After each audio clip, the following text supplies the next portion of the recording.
Well, damn. Another Universal Pictures movie.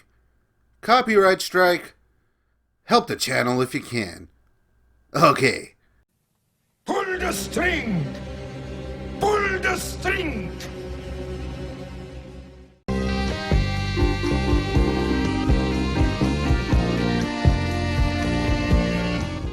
In every neighborhood, there is one house that adults whisper about, and children cross the street to avoid.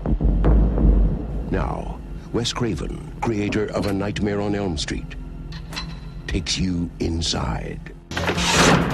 Can't get out. No one ever has. What goes on in this house is a sin. Your father's one sick mother, you know that? Actually, your mother's one sick mother, too. Wes Craven's The People Under the Stairs. The People Under the Stairs is a 1991 horror comedy film starring Brandon Adams, Ving Rhames, Everett McGill, Wendy Roby, A.J. Langer, Sean Whalen, and genre legend Kelly Jo Minter, and was directed by the maestro himself, Wes Craven. The film was shot on location in Los Angeles and on some immaculate sets of the interiors and the inner walls and such. Really being done flawlessly in this one, you really can't tell. And perhaps one of the greatest characters in the film is the house itself. The house exteriors have been featured in many productions over the years, most notably for me being the first witchcraft film, and at the time was owned by the maid from Gone with the Wind. Weird. Just the sight of this house gives me the creeps. The film tells the story of a young urban family that needs some cash, quick, in order to pay for rent and medical bills and such. And when an opportunity arises to steal the loot from a bizarre house owned by an even more bizarre couple, the youngest brother, Fool, is needed as part of the plan, eventually leading to being locked in the house, discovering its horrifying secrets. This movie is one hell of a good time, what can I say? And funny. There's a reason it's referred to as a horror comedy. It's really funny for a movie with such heavy subject matter, you know?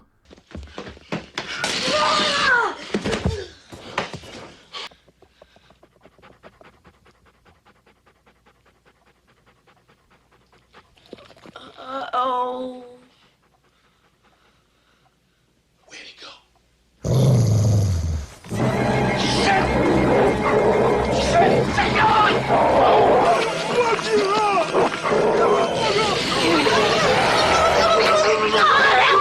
Wes Craven, being Wes Craven, got the idea for the film upon either reading or hearing about a couple of thieves who snuck into a house, only to find kidnapped children locked in a basement. And with Craven's magic touch and a dash of subtext, in my opinion, resulted in one of Craven's absolute best. If I had to rank it in my top 5, I'd say it landed right about here. And this would be the first Wes Craven film produced that I was able to see in a theater. I recall being pretty scared too, but of course not really of the people, but of the parents. Here, played effortlessly by Everett McGill and Wendy Roby, who stated this was her favorite production to work on, and her entire career, which is badass. And the villainous duo was cast specifically due to Craven binging Twin Peaks, where they played similarly odd characters. Of course. The film would fall into the category of Wes's more experimental movies, not really focusing on straight horror, but also doing that in the most creative and horrifying ways regardless. An era where he really seemed to twist and push the genre to its absolute limits. Craven, while obviously being in love with horror, also had a huge passion for film in general, and tried to break free from the reins of horror throughout his career, and around this time was choosing his projects very wisely. I'd say this era kind of started with the underrated Serpent and the Rainbow, and ended with People Under the Stairs. And after returning to the well, and having his first real certified bomb, and then coming back in a big way, he finally got the chance to make a film that was close and personal to him, that didn't involve knife fingers or ghost masks. Indeed, the story of Wes Craven has its ups and downs, but here we see all of his talents on full display, and even get to see him learn some new tricks. Perhaps the biggest aspect he brought to the table that you just didn't see in those days was a young black lead, never being one to shy away from social commentaries and such, classic Wes. He seemed to be the first one to really do this. The horror really starting early on in this movie, but not in the way you'd expect. I remember being pretty scared for our main character, Fool, played by Brandon Adams. I mean, just look at this. How horrifying would this be for a kid? Out there all alone in the elements, seemingly surrounded by degenerates. I mean, it freaked me out when I was a kid, for sure. Along with Brandon Adams, who previously hadn't tackled anything as heavy-duty as this, he still did a smash-up job. We also have Ving Rhames, whose performance is pretty amazing here as well, while not really being, PC. A young Hilary Swank auditioned for the role of Roach, one of the people who got free in the walls and seemingly stuck around to look after the young captive daughter played by A.J. Langer. Roach really being the hero of the film, but she didn't land it, and it went to first-time character actor Sean Whalen, who was 27 at the time. You believe that? You know him. He went on to be that guy in plenty of movies we all know and love. How do you sell a chicken to a deaf man? You're a jerk, Ken. You say, hey, would you like to buy a chicken? Eat my shorts, Ken. Shut up! I'll kick your ass. Whalen has stated that he got the role by going all in with the character during his audition, not even really knowing what the film was at that point. In fact, everyone who was cast didn't really know what the film was gonna be, with all the subtext and social commentaries really at play here. And the film is endlessly analyzed for its satirical depiction of gentrification, class warfare, and capitalism, making the people under the stairs age gracefully. The film was scored by the amazing Graham Revell, but ultimately was rejected for some reason. However, the score we got from Don Peake was pretty badass too. The film was a refreshing and welcome entry at the time, Craven really having his finger on the pulse, so to speak, not only featuring a lot of hip-hop and rap, but also taking a cue from the thriving hair metal scene for the titular people, giving them moldy faces and a left-in-the-dark look with rock and roll hair that is just haunting. But even with all the creepy shit going on, all of the actors involved talked about how much fun it was on set, and how laid back everything was, and how relaxed they all were, and there was zero drama the entire shoot. Wes Craven being extremely hands-on the entire time, even having lunch with the cast and crew every day. Just being one of the dudes. And with a low budget of only $6 million, he was largely left alone to do what he wanted with no studio interference, all of which paid off as the film was an unexpected hit, reaching and staying at #1 for over a week, and making back its budget in the first weekend alone, solidifying at the time both Craven's and horror's staying power. The reviews were largely positive, and even horror hater Gene Siskel gave it a decent review, giving it a thumbs up, warning viewers about some disturbing material, but also saying, if you like this kind of picture, Craven does it as well as you can imagine. Although, of course, Ebert gave it a thumbs down. But the film, albeit a box office success, would also go on to become a cult hit on video, as throughout the years the movie became either underseen or underappreciated, but always had a solid and strong fan base. The film even got the Shout Factory treatment, with some awesome features and very informative commentary tracks, one from Craven himself. I recommend tracking that down for all the good stuff. And over the years, some of the cast have even reunited a few times to celebrate the film. Well, do you guys know about the movie Get Out, right? Yeah. Peele, right? Jordan Peele? Yeah. So in Vanity Fair, he said the two movies that I watched were Rosemary's Baby and People Under the Stairs. Really? He said those were his main influences for that movie, which is amazing. I got that kind of feeling from the movie when I saw it too. There's a lot of great scenes in this film. Let me show you my favorite one.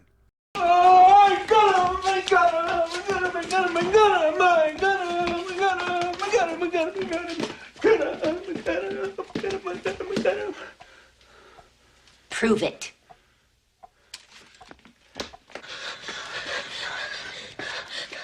Hey, wait a minute. Slide up there. Come on.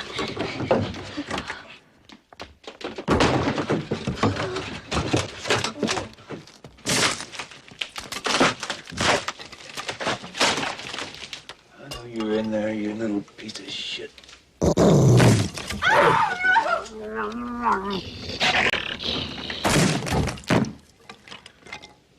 Oh, shit. You killed Prince! The film focuses mainly on one key person under the stairs, besides Roach, of course, who is the Stairmaster, played by actor Jan Burke, who really brought the sympathy to the people. However, there are some other horrific effects and pretty damn spooky people down there with him. With these kind of characters, this movie really could have been a by-the-numbers horror flick. I mean, look at him. One of the creepy people under the stairs was played by 90s cult icon MICHAEL Kopelow, who in the 90s alone would be featured in some bona fide classics.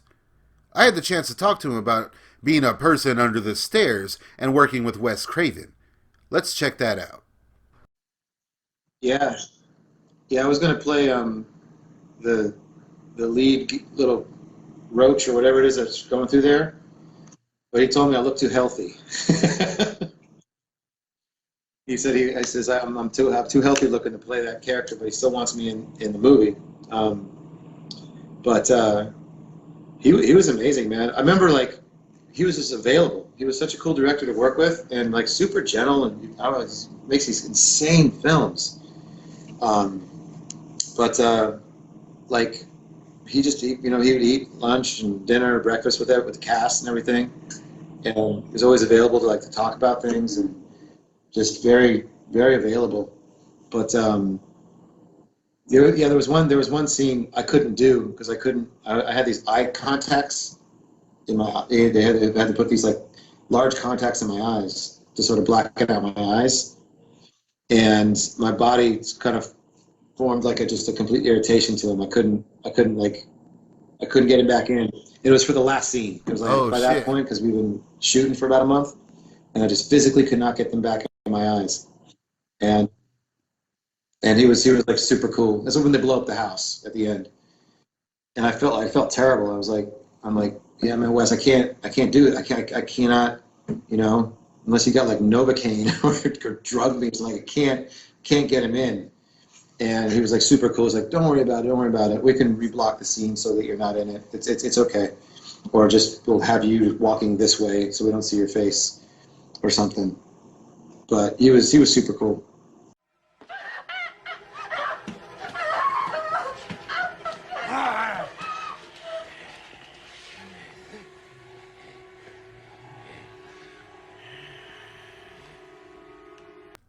Wes stated interest in remaking some of his films, mainly this one, Shocker, and Last House on the Left.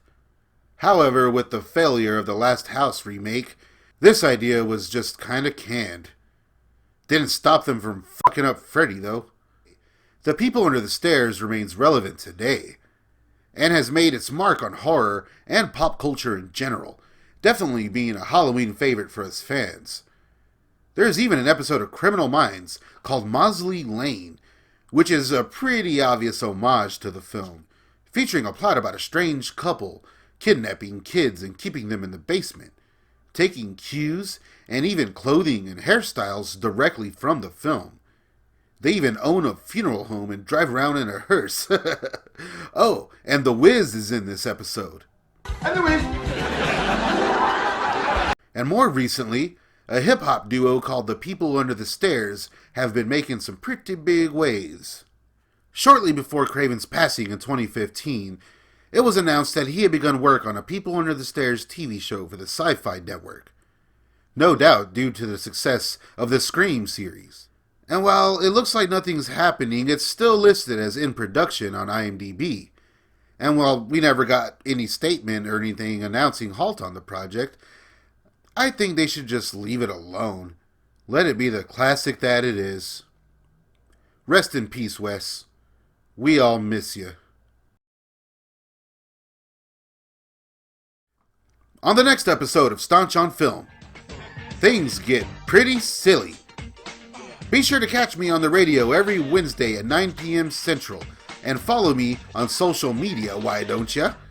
Oh, and subscribe to catch up with all the other breathtaking episodes of Staunch on Film. Thanks for joining me this Staunch-O-WEEN. Plenty of spooky stuff coming this month. Until next time, folks. Clean it up, for God's sake! Don't forget to rewind.